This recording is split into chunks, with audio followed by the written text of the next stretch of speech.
Good morning, students. Class 5, now open your functional reader book, page number 48. Okay. The title of the chapter is A Benevolent Effort. उपकार करने का प्रयास या भलाई करने का प्रयास, ठीक है, ये है लेसन का नाम। तो कैसी भलाई, कैसा उपकार, क्या है, क्यों इस तरह की टाइटल दी गई है लेसन को। नाउ लेट अस सी बेटा। ओके, देखिए ये जो नरेटर हैं यानी कि स्टोरी को सुनाने वाली, अकॉर्डिंग टू पिक्चर ये एक बच्ची है, ठीक है। तो ये बता रही है, नरेट कर रही है, स्टोरी बता रही है अपने बारे में कि बहुत लंबे समय से I had wanted to meet, इसकी इच्छा थी कि ये मिले डॉक्टर ब्रेट लॉसन से। बेटा आप लोग देखते रहिएगा, मैं हिंदी बताती चल रही हूँ, नहीं तो एक वर्ड रीडिंग करने में बहुत टाइम लग जाएगा। इसका अभाव है आपके पास भी, मेरे पास भी। तो कोई डॉक्टर ब्रेट लॉसन थे, उनसे ही मिलना चाहती थी ये बच्ची। यही है ब्रेट लॉसन। ये एक्चुअली थे कौन? वेट का मतलब यहाँ वेटरनरी डॉक्टर से है, यानी जानवरों के डॉक्टर से। ये जानवरों के डॉक्टर थे, ठीक। और एक एनिमल शेल्टर चलाते थे, यानी कि ऐसे एनिमल जो किसी तरह से घायल है या अपने पेरेंट्स से अलग हो गए हैं, तो उनको ले आके रखना, उनकी देखभाल करना, ये सब काम ये डॉक्टर साहब करते थे। खैर, तो इस बच्ची की ये जो नरेटर है, उसकी बड़ी इच्छा थी इनसे मिलने की। तो वीकेंड पर, सैटरडे को इसकी प्लानिंग बनी, क्योंकि सैटरडे को स्कूल नहीं होगा। बहुत से स्कूलों में ऐसा होता है, सैटरडे संडे ऑफ होता है। तो इसके स्कूल में भी सैटरडे ऑफ था, सैटरडे संडे। तो इसने प्लानिंग किया कि सैटरडे को मैं चलूँ, उनसे मिलूँ, स्कूल नहीं रहेगा। इसने अपने पेरेंट्स से, नरेटर यानी इस बच्ची ने अपने पेरेंट्स से परमिशन मांगी। परमिशन मिल गई, ये गई मिलने गई। तो वो अपने ऑफिस में बैठे थे। डॉक्टर ब्रेट जो हैं, बाल उनके सफ़ेद हो गए थे, लंबे थे, हाइट अच्छी थी और 60s में थे। कहने का मतलब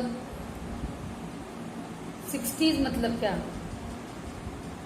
60, 61, 62 यानी 69 तक, उसके बाद 70s आ जाएगा। तो उम्र इनकी यही कुछ थी, 60s में थी। 60 रही हो, 62, 65 जो रही हो।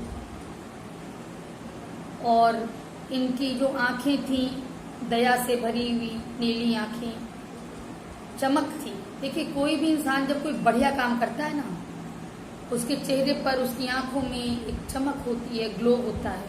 अच्छा काम करने वाले इंसान के का चेहरा जो है वो दमकता है। He lived in his one room office, यानी उनका ऑफिस सिंगल रूम था और उसी ऑफिस में उनका किचन भी था, इनका बेडरूम भी था। मतलब एक रूम था, उसी में ऑफिस भी मेंटेन करते थे, सोते भी थे उसी में, खाना भी बना लेते थे। और वो जब यंग थे, उसी समय वो अफ्रीका से आए थे। तो ये बच्ची पहुंची और जिस तरह से एक्सचेंज ऑफ ग्रीटिंग्स होता है, सलाम दुआ, गुड मॉर्निंग, गुड इवनिंग, जो भी ये सब करने के बाद डॉक्टर ब्रेट जो है वो इस बच्ची को लेके गए। एक खास तरह की बिल्डिंग थी, उसी में वो एनिमल शेल्टर बना रखा था उन्होंने। तो जब ये लोग जा रहे थे तो इस बच्ची ने देखा कि एक बड़ा ही विचित्र टाइप का एक क्रिएचर है, प्राणी है, जानवर है, जो बिल्कुल डॉक्टर साहब के नज़दीक जा रहा था, ठीक है। अब ये चिल्लाई, हे ये चिल्लाई और थोड़ा सा इसको जैसे क्रोध टाइप का भी आया। क्रोध क्या, घबरा गई होगी और जमीन पर पैर इसने पटका, ठीक है। और बड़ा आश्चर्य हुआ इसे कि आवाज सुनकर, इसका पैर पटकना सुनकर वो गोल बॉल जैसा हो गया। वो यही वाला क्रिएचर था, फिगर में बना हुआ है ना, यही वाला क्रिएचर था। और तो डॉक्टर साहब ने कहा कि देखो घबराओ मत, डोंट वरी, ये टोटो है। टोटो नाम दिया था डॉक्टर साहब ने उसको। और उस एनिमल को एक्चुअली पेंगोलिन कहा जाता है, मैमल है एक तरीके का। डॉक्टर साहब ने बताया कि टोटो है, बहुत ही फ्रेंडली है, यानी दोस्त की तरह रहता है और हंसे। वो कहने का मतलब उन्होंने एश्योर किया कि कोई परेशानी तुमको इसकी वजह से नहीं होगी, ठीक है। तो ये जो मैमल था पेंगोलिन, फर्स्ट टाइम देखा था इसको नरेटर ने, इस बच्ची ने। इसके पहले कभी पेंगोलिन देखा नहीं था, ठीक है। उसके बॉडी पर आप फिगर में भी देख सकते हो अपनी बुक में, उसकी बॉडी पर जो है स्केल्स थे तमाम। और तुरंत डॉक्टर साहब ने उसको उठाया। थोड़ा सा हेवी था वो, कैसे पता चला? क्योंकि डॉक्टर साहब ने उसको उठा करके नरेटर के हाथ में दे दिया, ठीक है। अब आगे देखिए, डॉक्टर साहब ने उसको एश्योर किया कि देखो ये हार्मलेस है, यानी नुकसान नहीं पहुंचाएगा। और जब ये छोटा सा बच्चा था, इसकी माँ इसको छोड़ दी थी, छोड़ के कहीं चली गई थी, इसलिए मैं इसको लाया हूँ, इसका पालन पोषण मैं करता हूँ। और अब वो केवल मतलब अब वो जो ये है पेंगोलिन, ये अच्छी तरह किस तरह से इसको अपना भोजन लेना है, मेनली चींटियाँ खाता है ये, किस तरह से चींटियाँ इसको लेना है, कैसे शिकार करना है चींटियों का, ये बहुत अच्छे से जान गया है। और फिर डॉक्टर साहब ने ये भी बताया कि पेंगोलिन्स बहुत अच्छे से देख नहीं पाते, लेकिन इनका जो हियरिंग और स्मेलिंग का सेंस है, यानी सुनना और सूंघना, ये बहुत अच्छा होता है। तो न इसने बच्ची ने पूछा कि अच्छा, तो any predator in the wild that can eat them, क्या कोई ऐसे भी एनिमल्स हैं जो इनको खा जाते हैं? तो डॉक्टर साहब ने कहा कि नहीं, क्योंकि इसकी बॉडी पर जो स्केल है वो इतना हार्ड होता है कि कोई एनिमल इसको खा नहीं पाता है, खाना नहीं चाहता है। और ये जो इसकी बॉडी पर स्केल है वो उसी चीज़ से बना है, केराटिन से, जिससे कि हम लोग का नेल बना होता है। नेल हम लोग का खूब हार्ड होता है ना, ऐसे उसका स्केल भी हार्ड था। और जब भी इसको डर लगता है, भयभीत होता है, इसको डराया जाता है, तुरंत बॉल के शेप में हो जाता है। और इवन बताया कि लॉयंस भी नहीं जानते कि इसके साथ क्या करें, कैसे इसकी हंटिंग करें। तो बच्ची ने कहा कि इसका मतलब इसको डरने की ज़रूरत नहीं है। तब डॉक्टर साहब ने कहा कि नहीं, ये बात सही नहीं है। इसको जो सबसे बड़ा डर है वो मनुष्य से है, क्योंकि इसका शिकार मनुष्य करता है, इसके मीट के लिए भी, मांस के लिए इसके, और इसकी बॉडी पर जो स्केल है उसके लिए भी। ये बात बड़ी गंभीरता से कही डॉक्टर साहब ने। ये सुन करके जो ये नरेटर है, बच्ची काफ़ी निराश हुई। और फिर इसने जो उसको हाथ में लिए हुए था ना, डॉक्टर साहब ने इसको हाथ में दिया था, तो देखा कि वो अपना सिर निकाल करके अपनी नाक इधर उधर घुमा रहा है। और उसके जो आगे वाले पैरों के जो क्लॉज थे वो काफ़ी लंबे थे। तो ये थोड़ा सा सतर्क हुई, अच्छी बोली क्या ये काटेगा? तो डॉक्टर साहब ने कहा नहीं नहीं, इसके पास दांत नहीं होता है, दांत होता नहीं है इसके पास, इसलिए भोजन को चबा पाएगा नहीं ये। और इसकी जो टंग होती है ना, स्टिकी होती है, चिपचिपी टाइप की, वो चींटियाँ खाने में इसकी हेल्प करती है। और वो सीधे इसके पेट में चला जाएगा जो भी खाएगा, चबाता उबाता नहीं है। तब तक हाथ में लिए लिए बच्ची का हाथ दुखने लगा। उसने टोटो को ज़मीन पर धीरे से छोड़ा। टोटो जल्दी से सीधा हुआ, जो गोल हो गया था बॉल की तरह सीधा हुआ और आगे चला गया। तो बड़ा इसको अच्छा लगा, इसको हंसी आ रही थी देख करके, ये अनोखा दृश्य बिल्कुल। और इसको उसको देख के जैसे याद आ रहा था जैसे कोई ऐसी गुड़िया हो जिसके ऊपर निकला हो और अपने हैंड ऐसे इस तरह से हैंड बैग कोई गुड़िया ली हो कि वो हैंड बैग किसी को दिखाई ना दे और जल्दी जल्दी चले, वही लुक आ रहा था इसको देख करके। ये पेंगोलिन्स जो हैं वो कभी भी अपने 4 लेग्स को चलने के लिए यूज नहीं करते। उसका यूज केवल होता है कि जैसे जमीन खोदना, the long claws are only use for digging up places that possibly hit and feast, यानी कहीं खोदना है और जैसे चींटियां कहीं हैं, इसको पता चल रहा है कि हाँ चींटियां हैं, तो खोद के वहां से चींटियों को निकाल लेना या वहीं पे खा लेना, इसके लिए यूज होता है इसका लॉन्ग क्लॉज जो है। फिर ये लोग गए, आगे बढ़े ये लोग। एनक्लोजर कहते हैं ऐसी जगह जो चारों तरफ से किसी तरह का फेंस बना करके घेरा गया हो, 4 दीवारी टाइप का बना के घेरा गया हो। अब वो 4 दीवारी ईंट की भी हो सकती है, बांस बल्ली से भी हो सकती है। जैसे उसमें एक छोटा सा राइनोसिरस था, बेबी राइनोसिरस, बड़ा दुखी दिखाई दे रहा था। और जैसे ही उस राइनोसिरस ने डॉक्टर साहब को देखा, उसने बड़ा ही कुछ धीमी सी आवाज जैसे निकाला उसने। तो डॉक्टर साहब ने परिचय कराया कि ये कीफा है इसका नाम, ये बेबी वाइट राइनो है और ये हमें अपनी माँ के पास मिला था। ये राइनो, इसकी माँ को किसी ने मार दिया था, ठीक है, माँ मर गई थी और ये मिला। अब आइए नेक्स्ट पेज। फिर डॉक्टर साहब ने इसको बताया कि बहुत शिकार का काम होता है, लोग शिकार करते हैं, राइनोस का शिकार लोग करते हैं इसकी सींग के लिए, हॉर्न, एलिफेंट्स का शिकार करते हैं उसके दांतों के लिए, गोरिल्लास का लोग शिकार करते हैं मीट के लिए। और ये सब देखना वाकई में बहुत ही निराशाजनक है। बड़े ही दुख से डॉक्टर साहब ने कह करके अपना सिर हिलाया। तो इस बच्ची ने पूछा कि लेकिन लोग ऐसा क्यों करते हैं।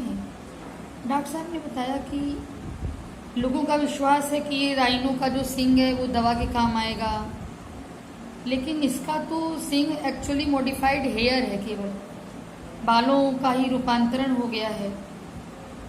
लोगों को ये सिखाना होगा, people have to be educated, बताना होगा कि जो हॉर्न्स राइनो के पास हैं वो दवा के रूप में पाउडर बना के बॉटल में भरने के लिए नहीं है। और एलिफेंट का जो टस्क है, ठीक है, वो यूज़ किया जाता है कुछ चीज़ें बनाने में चाइना में, ठीक है।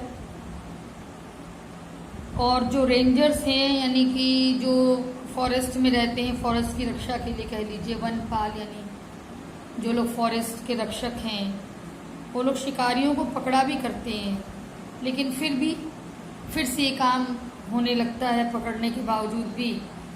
अरे पकड़ लेंगे फिर छोड़ देंगे, यही करेंगे ना, तो फिर से ये काम होता है और लोग इन बेचारे क्रिएचर्स की जान लेते हैं। फिर डॉक्टर साहब ने कीफा, जो बेबी राइनो है, उसका सिर सहलाया। फिर नेक्स्ट एनक्लोजर पर लोग गए। वहाँ पर ये बच्ची बता रही है कि अपने जीवन की बहुत ही सुख देने वाली चीज़ मैंने देखी। वो क्या है? Baby elephant. ये गई तुरंत उसके पास क्या 4 दीवारी है, 4 दीवारी के अंदर तभी जाएगी जब डॉक्टर साहब लेके जाएंगे। तो वो बेबी एलिफेंट के पास देखिए फिगर में दिखाया है, लेकर गए हैं। और वो बेबी एलिफेंट जो है वो 4 दीवारी में टहल रहा है, बल्कि लिखा है कि रैन, दौड़ रहा है, बच्चा है। और उसके कान जो हैं वो भी फैन लाइक ईयर्स, तारा उसको फ्लैपिंग कर रहा है, मतलब उसको भी हिला रहा है।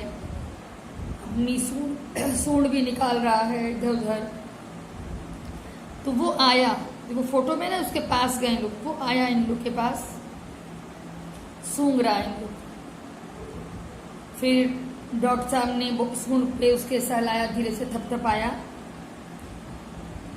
फिर वो उसने क्या किया कि बच्ची के हाथ को अपनी सूंड से पकड़ लिया, सूंड चारों तरफ घुमा के।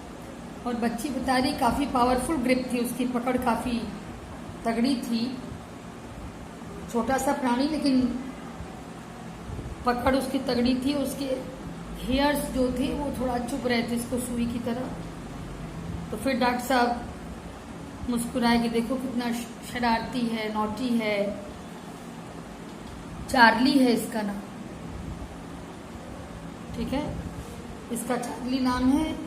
और उससे बात कर रहे हैं elephant, Charlie be a good boy, he was also found. फिर बताया इन्होंने कि चार्ली भी अपनी माँ के पास मिला था। फिर तुरंत चार्ली बाँ, मतलब जो इसकी बाँ के चारों तरफ सूंड लपेटा था अपना हटा करके, और चला गया कीफा की तरफ, ठीक है। Charlie let go of my arm and went towards Kifa. There were many other animals, और भी बहुत से एनिमल्स थे वहाँ पे। कुछ घायल थे, कुछ ऐसे थे जो कि अपनों से बिछड़ गए थे, अकेले थे, उनको ले आकर के ये रखे थे। अब इस बच्ची को लग रहा था जैसे स्वप्नों के संसार में आ गई हो, और डॉक्टर ब्रेट का देख रही थी कि कितना उन्होंने ईमानदारी से कितना अच्छा प्रयास किया है इन वन्य जंतुओं को, इन एनिमल्स को बचाने के लिए। और बड़ा इसको अच्छा महसूस हुआ कि मैं ऐसे व्यक्ति से मिली हूँ जिसको प्रकृति से प्रेम है, और जिसने ये वन्य जीवन को प्रोत्साहित करने और उसको संरक्षित करने में इतनी अच्छी भूमिका निभाई है। वो आदमी बेहतर से बेहतर करने की कोशिश कर रहा है। अब जब ये घर लौटी बच्ची, तुरंत इसने सबको बताया, अपने फ्रेंड्स को, फैमिली मेंबर्स को, जो जो इसने अनुभव किया था। और फिर इसने ये भी सोचा कि हम लोग के ऊपर भी जिम्मेदारी जाती है कि हम लोग दूसरों को अवेयर करें, जागरूक करें कि भाई आप शिकार करोगे तो उससे क्या नुकसान हो सकता है। If these merciless killings that were made to satisfy the greed of a few people were not, इसने वही कहा कि यदि इसको पूर्णतया रोका नहीं गया, एनिमल किलिंग को, पोचिंग को, यानी यदि रोका नहीं गया तो क्या नुकसान हो सकता है। इससे सबको जागरूक करना होगा, ऐसा इसने सोचा। और जो कई तरह, मतलब कई ऐसे स्पीशीज हैं, कई ऐसी प्रजातियां हैं एनिमल्स की, बर्ड्स की, जो जल्दी ही गायब हो जाएंगी। और इसके लिए जिम्मेदार कौन होगा? शर्म की बात है कि इसके लिए जिम्मेदार मनुष्य होगा। फिर उसने पूछा can I come here and volunteer, I would love to be around Charlie, Kifa, Toto and others, I said. इसने डॉक्टर साहब से पूछा भी कि क्या मैं फिर आपके पास आ सकती हूँ, यानी मुझे पसंद आएगा कि मैं चार्ली, कीफा, टोटो से फिर मिलूँ, मैं आ सकती हूँ, मैं कुछ सेवा कर सकती हूँ इनकी। तो डॉक्टर ब्रेट जो है मुस्कुराए, उनकी आंखों में और चमक आई, और उन्होंने कहा कि हाँ हाँ, ये तो बहुत अच्छी बात होगी, मुझे हेल्प मिल जाएगा, कुछ एक्स्ट्रा हैंड्स मिल जाएंगे ताकि मैं और अच्छे से इनके लिए वर्क कर सकूँ। ठीक है बेटा, ये आपका लेसन था। सब कुछ जा चुका है, लेकिन होमवर्क आप देख लीजिए, ठीक है। 8 क्वेश्चंस हैं, केवल 4 पहले आप तैयार करिए। इन जनरल मैं 4 पहले दे रही हूँ, बाकी 4 बाद में। एक्सरसाइजेस तो बुक से ही लर्न करना है, लेकिन ये 4 क्वेश्चंस लर्न एंड राइट करिएगा। ओके बेटा, थैंक यू।